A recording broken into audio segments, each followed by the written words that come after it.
Back ఏపీలో పొత్తులపై కేంద్ర పెద్దలు నిర్ణయం చేస్తారని ఏపీ బీజేపీ అధ్యక్షులు పురంధేశ్వరి పేర్కొన్నారు.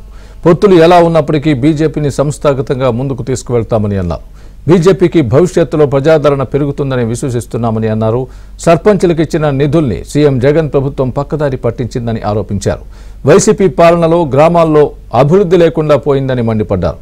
అసెంబ్లీ వద్ద సర్పంచులను అరెస్ట్ చేయడం దారుణమంటూ ఆగ్రహం వ్యక్తం చేశారు. తెలుగుదేశం కావచ్చు, ఇటు వైఎస్ఆర్సీపీ కావచ్చు, ఈ రెండు పార్టీలు కూడా మద్దతు తెలిపేటువంటి సర్పంచ్లు ఎవరైతే ఉన్నారో ప్రతి ఒక్కరూ కూడా మేము చేసినటువంటి ఆందోళనలో వారు కూడా భాగస్వాములయ్యారు. వారితో పాటుగా జనసేన ఏదైతే మా మిత్రపక్షంగా ఉన్నారో వారు కూడా వచ్చి మా ఆందోళనలో పాల్పంచుకోవటం జరిగింది.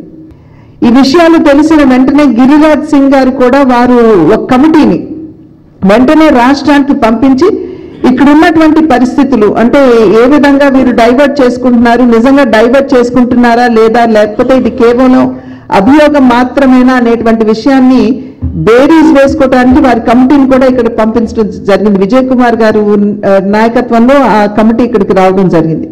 సర్పంచుల పక్షాన గ్రామీణాభివృద్ధికి పెద్దపీట వేస్తూ సర్పంచుల పక్షాన భారతీయ జనతా పార్టీ ఎప్పుడూ కూడా వారికి అండగానే నిలబడి ఉంటుంది అని చెప్పి మీ మాధ్యమంగా వారందరికీ కూడా తెలియజేస్తూ, భారతీయ జనతా పార్టీ ఇందాక చెప్పినట్లుగా పొత్తులు ఏ రకంగా ఉన్నా కూడా సంస్థాగతంగా పార్టీని బలోపేతం చేసుకుంటూ ముందుకు వెళ్ళాలి అనేటువంటి అంశం మీద దృష్టి పెడుతూ ఇవాళ ముందుకు వెళ్తుంది అని చెప్పి మీ ద్వారా అందరికీ తెలియజేస్తున్నాను. నమస్కారం.